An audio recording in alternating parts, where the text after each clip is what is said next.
Hello, hello, and welcome back to the Spiritual Growth Forum. I am here with Veronica, and I am so excited about this one.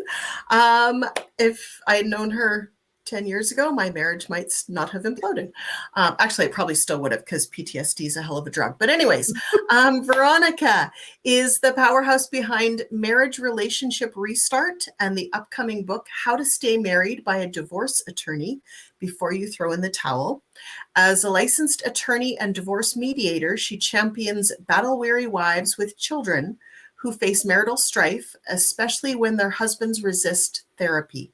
Oh yeah, you were totally my person. Veronica will share her secrets to resolving conflict in marriages, focusing on the two most transformative tools, the 7 relationship saboteurs, the bad boys of the relationship world, and her signature stop, drop, roll baby technique, which has saved countless marriages, including her own. And I totally want to hear about that one. So I am welcome.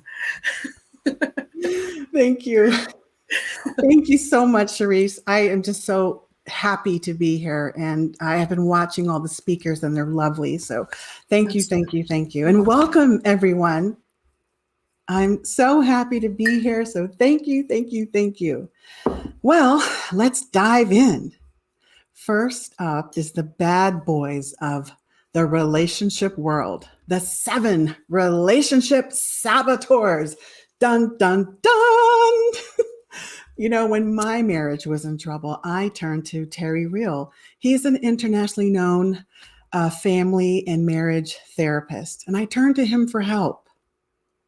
And through him, I learned about the why behind the what that causes couples to argue without any resolution. So from there, I created the 7 relationship saboteurs, and I teach them to all my wives and couple clients. Here are the 7 relationship saboteurs that cause all marriages and relationships to suffer.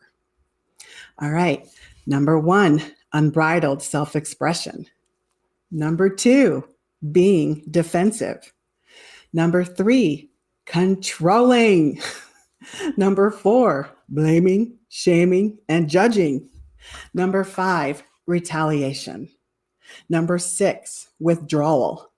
And number 7, my personal favorite, the need to be right. Yep, these are the 7 relationship saboteur bad boys. But not to worry, I'll go into all of these so you have an understanding of what these do to marriages and relationships. All right, here we go. So, number 1, unbridled self-expression. What does that look like? That's the barf bag approach to intimacy. It's when you and your partner say too much. You can't keep your mouth shut. You know, they say hurtful and inappropriate things. What does that look like? I want you to imagine that your partner is throwing a verbal tantrum, connecting all the earlier similar grievances from the dawn of your relationship, and blah. So that is the relationship saboteur, unbridled self-expression. All right, number 2. This is being defensive. This is when your partner responds to your complaint in anger or disdain, explaining why what they did was not so bad or what they didn't do was really, not so bad, right? They have a justification for everything. So what does that look like? Imagine you complain to your partner, you didn't pick me up from work. You're always late.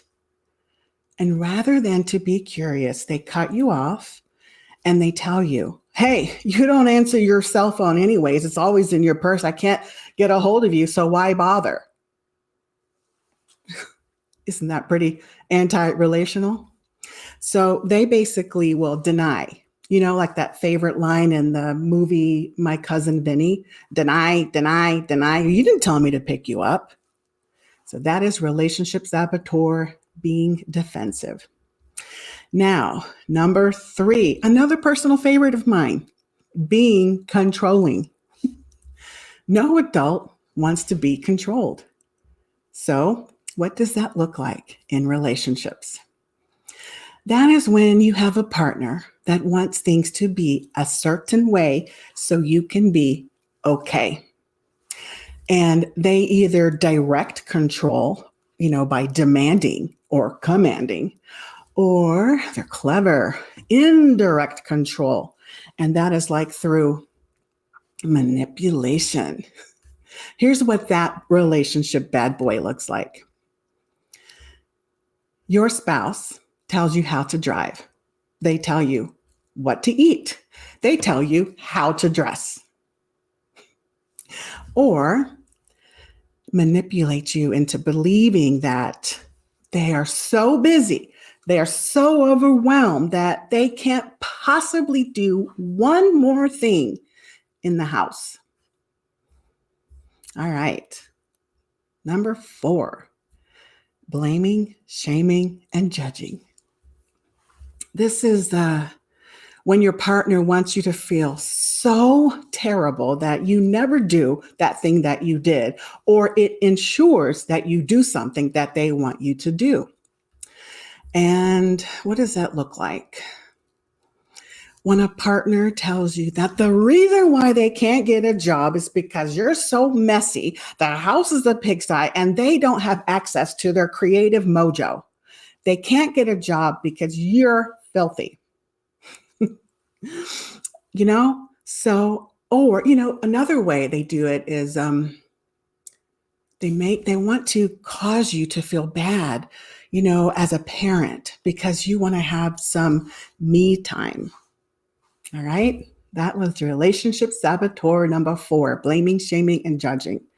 Now we're going to go to number 5, relationship saboteur retaliation. Dun, dun, dun. And believe me, these are in all relationships that are suffering. It's just incredible. But once you know them, you can get some resources. So what does retaliation mean? This is when you do something to hurt your partner because they hurt you. So imagine seeing your partner walk out of the door on their way to work and their shoelace is untied. I'm not his parent. I don't have to tell him anything. And then he falls and he hurts himself. That's a form of indirect retaliation. An example of direct retaliation is, let's say you have an affair. So your partner calls an old fling from the past, and he has an affair too. That is relationship saboteur bad boy number 5, retaliation. All right, number 6. This one is withdrawing. This is when you or your partner just opt out of the convo or the connection. What does that look like? Well, this relationship bad boy is like going behind an emotional wall or watching TV or, going to work. But the real message that is driving through is whatever they're doing is more important than you. Oh, all right, love killer. And we're now at the last but not least, relationship number 7, the need to be right. This is when you or your partner, that you state objectively, of course, what really happened so that you will finally see the truth. And then you'll change your position. So this looks like a partner just, collecting all the data, all the information, all the evidence, to prove their position. It happened this way, honey. Why don't you get it? The moment you agree with me, we can move on. Yep. When you understand these 7 relationship bad boys, these relationship saboteurs, it's crucial because they reflect areas within ourselves that need growth. And the bigger truth is what we don't like about ourselves. I'm sorry, what we don't like about our spouse is what we don't like about ourselves. So knowing these 7 relationship saboteurs, when you can spot them, tells you a lot about yourself. All right, so I'm just going to take a little break and look over here on the chat and see if I have any questions about the 7 relationship saboteurs. And if you are watching my presentation on the replay, I'll be so excited to hear from you. So please post a comment or a question, and I'm so happy to answer you. All right, here we go. This is a good one. The why behind the what. Love it. Spot it. Thank you. Spot on. All right. So next up is my signature stop, drop, and roll baby. I teach this technique to all my clients and in my monthly 3-day stop, drop, and roll baby turnaround for battle-weary wives. Literally, this technique saved my marriage. And I'm so happy about that. Okay, so the stop, drop, and roll is what I learned early in my marriage. I'm married 24 years. When I was trying to figure out why my husband Shariar and I were fighting so much, I began using the stop, drop, and roll baby technique to surprising success. Surprising because I actually did it. And success because it worked. It worked.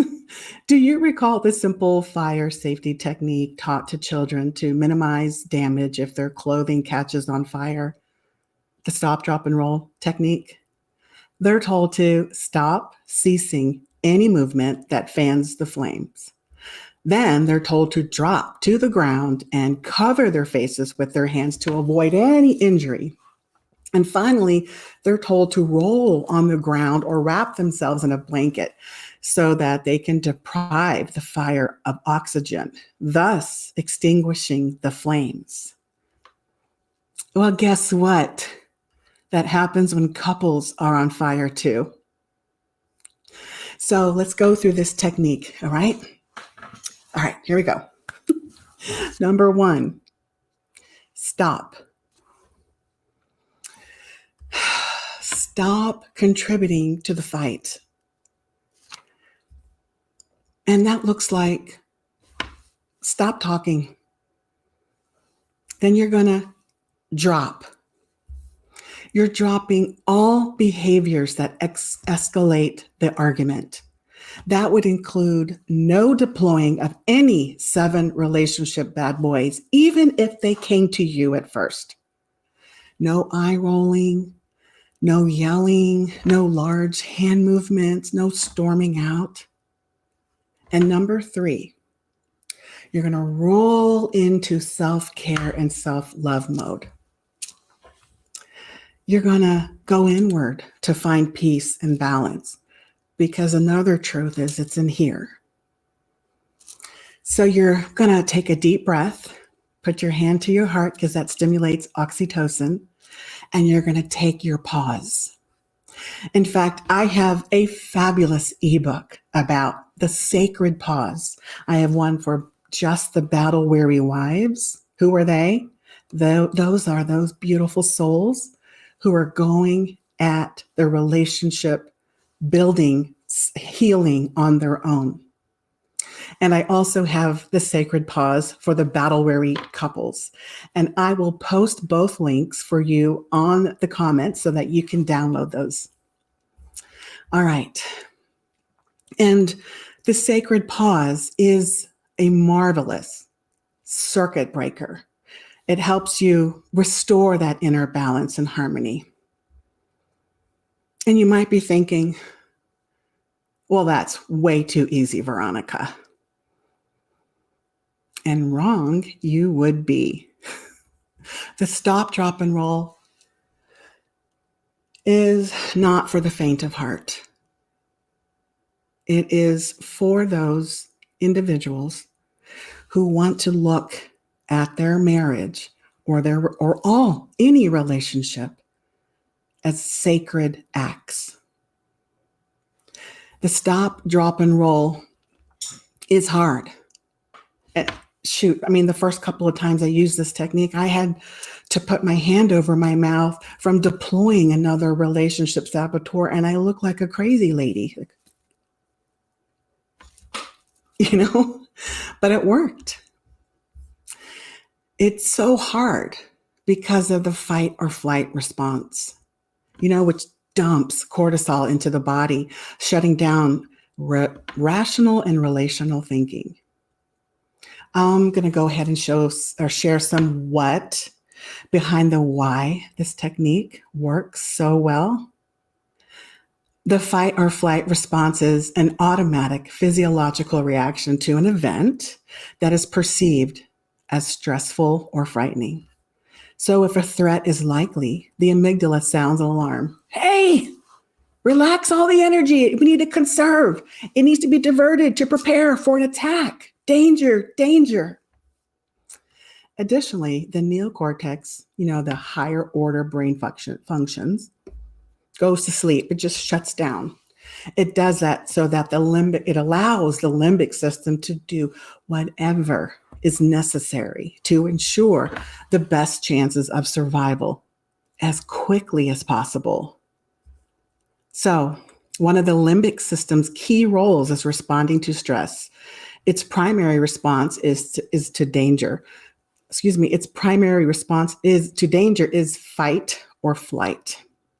And freeze is the last resort of the brain. So when couples fight, the limbic system responds to the elevated stress by dumping cortisol into the body, preparing it to fight or flight, while simultaneously shutting down the neocortex part of the brain, making rational thinking or relationality impossible.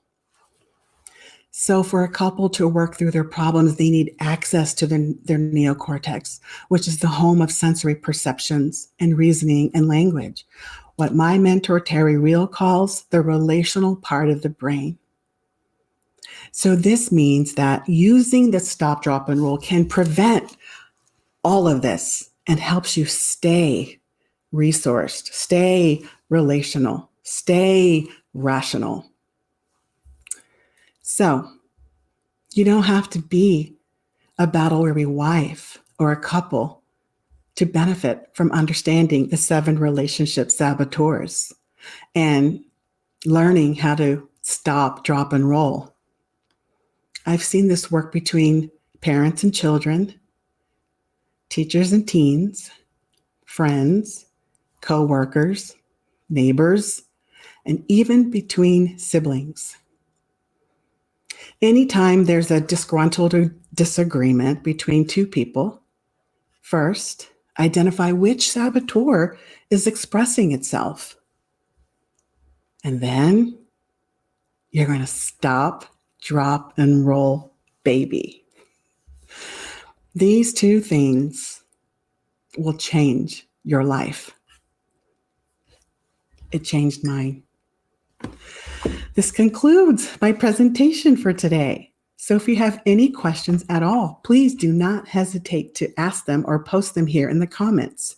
Also, I'm inviting you for a complimentary heart-to-heart consultation with me for battle-weary wives, just battle-weary wives, or if you're a battle-weary couple, both of you can attend. And the link is going to be in the comments, and it's going across the screen right now. And during this consultation, you will get at least 2 to 3 strategies that you can take away with you and start using to get you closer to having a more peaceful, harmonious marriage. Have a great rest of your day. And thank you so much for being here with me. Bye-bye.